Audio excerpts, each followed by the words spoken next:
집행유예 중인 신천지 이만희 교주가 최근 구치소 수감 당시 쓴 글 등을 모아 책을 냈습니다. 책에서 이 교주는 방역, 방해 혐의에 대해 무죄 판결 이유를 공익적인 일을 했기 때문이라고 거짓 선전하는 등 코로나19 확산에 대한 책임을 전면 부인했습니다. 국내 주요 교단으로부터 이단으로 규정된 만민중앙교회 이재롱 목사가 성범죄로 중형을 선고받아 복역 중인 가운데 신도들 가운데 일부가 만민교회라는 이름 대신 올레이션스로 제기를 모색하고 있는 것으로 확인돼 지역사회에 우려가 커지고 있습니다.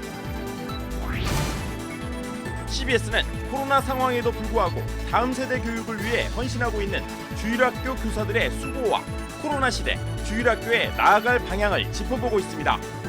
기획 보도, 오늘은 두 번째 순서로 코로나 시대 다음 세대 신앙교육의 방향을 모색해봅니다. 남북 산림협력을 위한 숲속의 한반도 만들기 캠페인이 대대적으로 전개되고 있는 가운데 기독교 대한감리회와 산림청이 숲속의 한반도 만들기 업무협약을 체결했습니다. 여러분 안녕하십니까? CBS 뉴스입니다. 집행유예 중인 신천지 이만희 교주가 최근 구치소 수감 당시 쓴 글 등을 모아 책을 냈습니다. 책에서 이 교주는 방역방해 혐의에 대해 무죄 판결 이유를 공익적인 일을 했기 때문이라고 거짓 선전하는 등 코로나19 확산에 대한 책임을 전면 부인했습니다. 다음 달부터 진행될 이만희 교주에 대한 2심 재판에 관심이 모아지고 있습니다. 오요셉 기자입니다. 신천지 이만희 교주가 구속 재판 중에 쓴 글 등을 모아 옥중글이라며 책을 출간했습니다. 자신의 수감 생활을 예수 그리스도의 십자가 고난에 빗대며 십자가의 길이란 제목을 붙였습니다. 이 책에서 이만희 교주는 재판부의 판결 내용을 왜곡해 거짓 선전했습니다. 이 교주는 감염병 예방법 위반 혐의에 대해 무죄 판결을 받은 이유를 지극히 공익적인 일을 했기 때문이라는 황당한 주장을 펼쳤습니다. 그러면서 신천지가 누구보다 협조를 많이 했으며 누구보다 피해를 많이 입었다고 말했습니다. 하지만 재판부는 방역당국의 자료 제출 요구를 역학조사로 볼 수 없다는 이유로 무죄를 선고한 것이지 신천지가 공익적인 일을 했다고 한 적은 없습니다. 도리어 판결문엔 신천지가 방역활동을 방해한 정황이 명시되어 있습니다.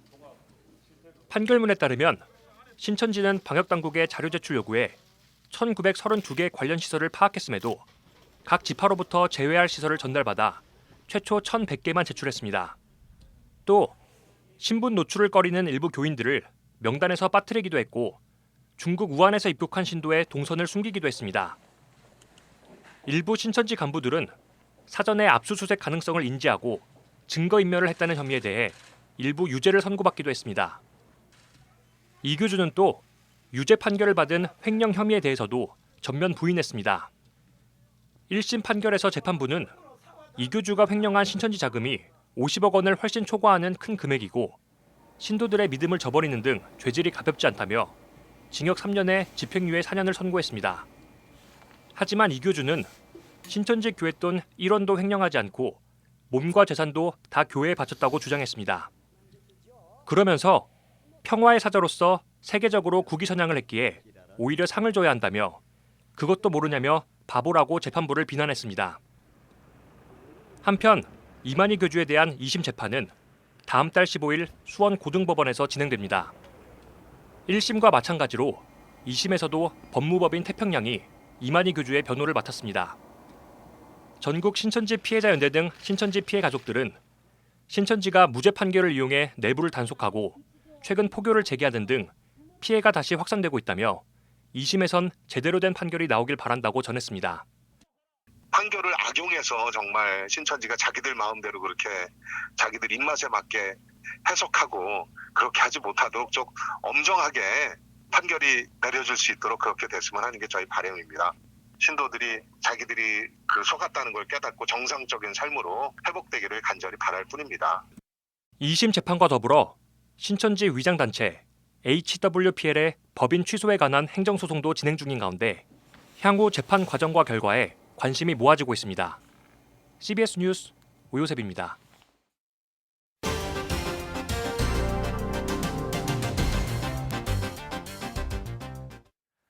국내 주요 교단으로부터 이단으로 규정된 만민중앙교회 이재롱 목사는 성범죄로 중형을 선고받아 복역 중입니다. 그런데 만민중앙교회 신도들 중 일부가 이재롱 목사 수감 이후 만민중앙교회라는 이름 대신에 올네이션스로 제기를 모색하고 있는 것으로 확인돼 지역사회의 우려가 커지고 있습니다. 송주열 기자의 보도입니다. 극단적 신비주의와 직통계시, 구원론 왜곡 등으로 국내 주요 교단으로부터 이단으로 규정된 만민중앙교회 이재롱 목사는 지난 2019년 여신도 성폭행과 추행 혐의로 징역 16년형을 선고받고 복역 중입니다. 겨우 20살 정도 된 성인 여성을 대상으로 그리고 본인을 성령으로 칭하고 신격화해서 그로 인해서 아무런 반항을 할 수 없는 상황까지 만들어낸 다음에 그다음 성폭력을 한 거잖아요. 교주나 다름없던 이재롱 목사가 수감된 후 이 목사의 딸인 이수진 씨가 당회장에 올랐지만 10,000명이 넘던 만민교회 신도들 가운데 절반 정도가 교회를 떠난 것으로 전해졌습니다.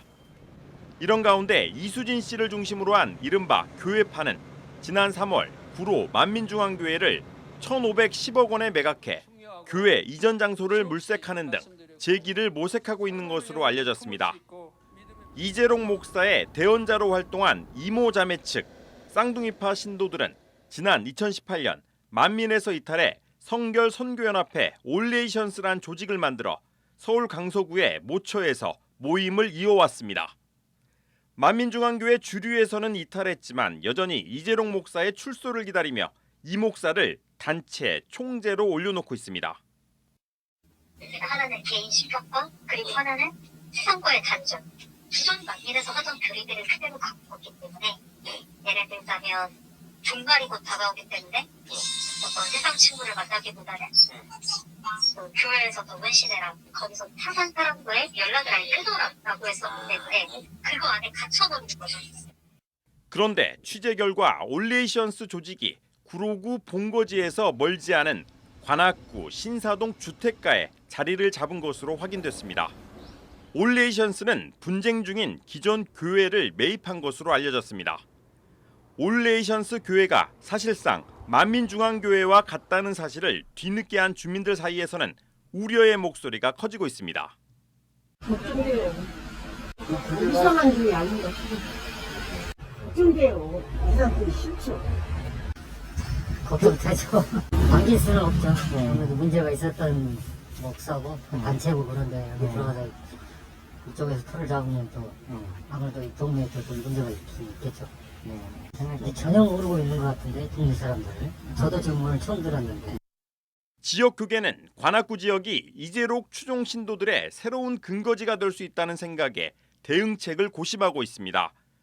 지역 사회에 좋지 않은 영향력을 끼칠 수 있다는 우려 때문입니다.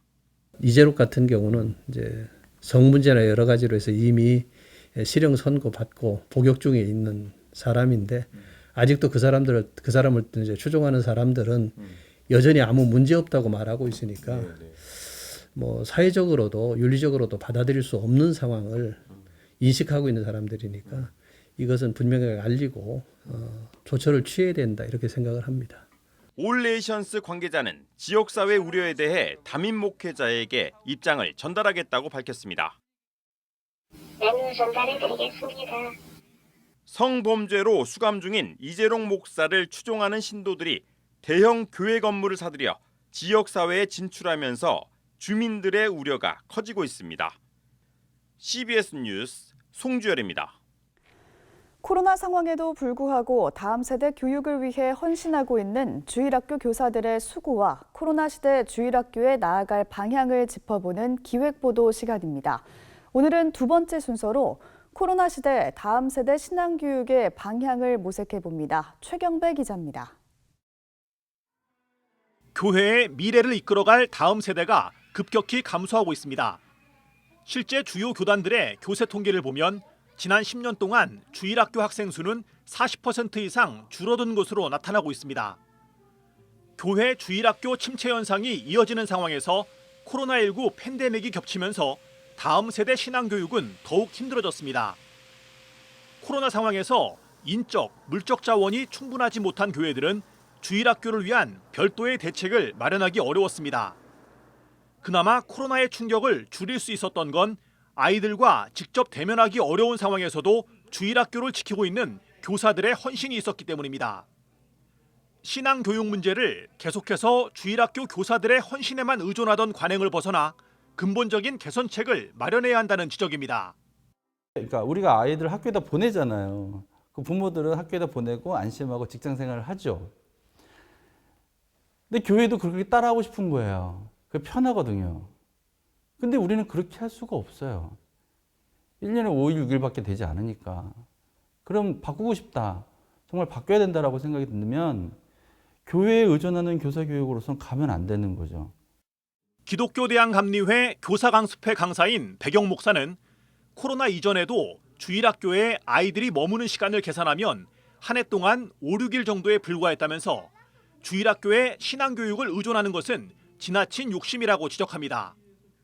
백 목사는 또 주일학교 교육이 교리적, 성서적 가르침에 중심을 두기보다는 개개인이 그리스도인으로서 생명과 평화인지 감수성을 갖도록 가르치는 과정이어야 한다고 강조했습니다. 성경 지식을 가르치는 게 교사의 역할이라는 인식 때문에 교사 모집이 어려운 측면도 있다면서 아이들과 친근하게 어울리는 선생님의 역할에 더 주목해야 한다고 말합니다. 가장 성공적인 교사, 가장 잘하는 교사, 물론 하나로 표현하기 어렵지만 굳이 하나로 표현하자면 아이들 다음 세대를 향한 관심. 내가 너에게 관심이 있어 라고 하는 거를 정말 잘하는 교사. 만약에 교회학교 교사 양육이라고 한다면 바로 그 부분에 좀 더 초점을 맞췄으면 좋겠어요. 주일학교 교사들도 한 주 동안 치열한 일상을 살아가는 평범한 교인 중 한 명입니다. 지친 일상을 뒤로하고 아이들을 위해 헌신하는 교사. 이들의 역할을 귀하게 여기는 목회자와 교인들의 정서적 공감대는 교사들에게 가장 큰 보상일 겁니다. 전 세상에서 이 어린 아이들을 담당하는 주일학교 선생님들이 전 최고라고 생각합니다. 좀 부족해도 괜찮아요. 공과 공부 좀 못 가르치면 어때요? 기도 조금 잘 못하면 어때요? 그러나 아이들을 위하여서 다음 세대를 지도하고 다음 세대를 양육한다라는 그 현장에, 그 자리에 교사로 함께 해준다라는 것은 저는 역사에 남을 일이라고 생각을 해요. 그 정도로 그 존재가 너무 귀한 거예요.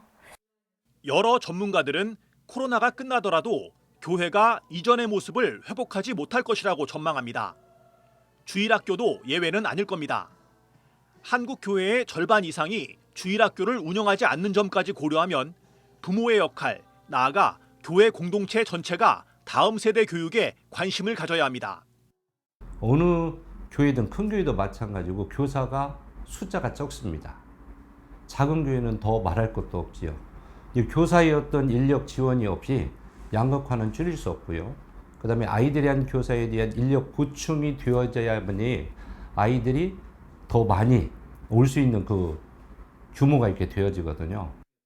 이와 함께 다음 세대 신앙교육을 위한 전문가를 키우는 노력과 주일학교를 운영하지 못하는 작은 교회들을 위한 교육 지원 시스템 마련 등 교단 차원의 노력도 꼭 필요하다는 지적입니다. CBS 뉴스 최경배입니다. 남북 산림 협력을 위한 숲속의 한반도 만들기 캠페인이 대대적으로 전개되고 있는 가운데 어제 기독교 대한감리회와 산림청이 숲속의 한반도 만들기 업무 협약을 체결했습니다. 두 기관은 이번 업무 협약에서 숲속의 한반도 만들기 국민 캠페인 공동 추진을 비롯해 숲 조성 등을 통한 평화 활동과 남북 산림 협력 증진을 위해 적극적인 협력을 약속했습니다. 요즘에 탄소 중립 때문에 환경에 대한 이해가 심각한 때 또 우리가 함께 MOU를 맺고 서로 협력할 수 있는 체제를 구축한다는 것이 굉장히 의미가 있고 너무 감사합니다. 앞으로 잘 최선을 다하도록 하겠습니다. 최병암 산림청장은 기독교 대한감리회와 함께 한반도 숲 복원을 위한 업무 협약을 했다는 것이 큰 힘이 된다며 이번 협약을 통해 평화의 나무 심기 등의 평화 활동을 적극 지원하겠다고 말했습니다. 백석총회가 코로나 극복 사례를 담은 목회 간증 수기를 공모합니다. 공모는 코로나 극복 부문과 교회 개척 부문으로 백석총회 소속 목회자나 사모를 대상으로 하며 다음 달 30일까지 백석총회 목회협력지원센터로 접수하면 됩니다. 한동대가 교회 대안학교들이 활용할 수 있는 교육 플랫폼 VIC 스쿨을 설립합니다. 교육 플랫폼 VIC 스쿨은 비대면 교육으로 한동대가 기독교 가치관을 기초에 만든 콘텐츠를 각 교회에 제공하는 방식입니다. 통합남선교회 전국연합회 창립 97주년 기념 전국대회가 개최 장소의 지방자치단체 요청에 따라 연기됐습니다.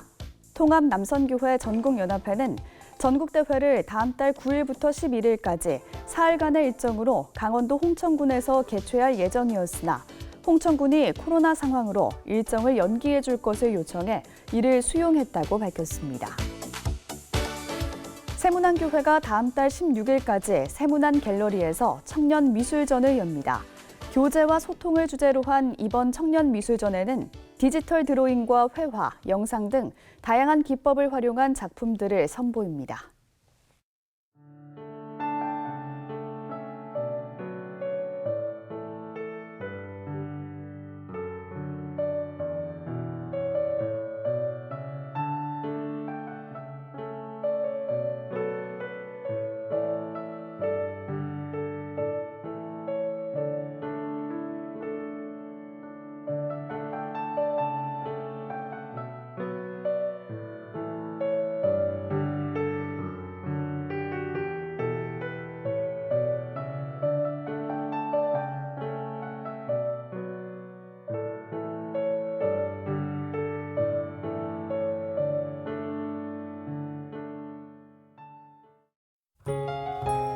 내일은 새벽에 제주도를 시작으로 비가 내려 오후엔 전국으로 확대되겠습니다. 내일 아침 최저 기온은 13도에서 18도, 낮 최고 기온은 18도에서 26도로 예상됩니다. 이상으로 뉴스를 마칩니다. 함께해 주신 여러분 고맙습니다.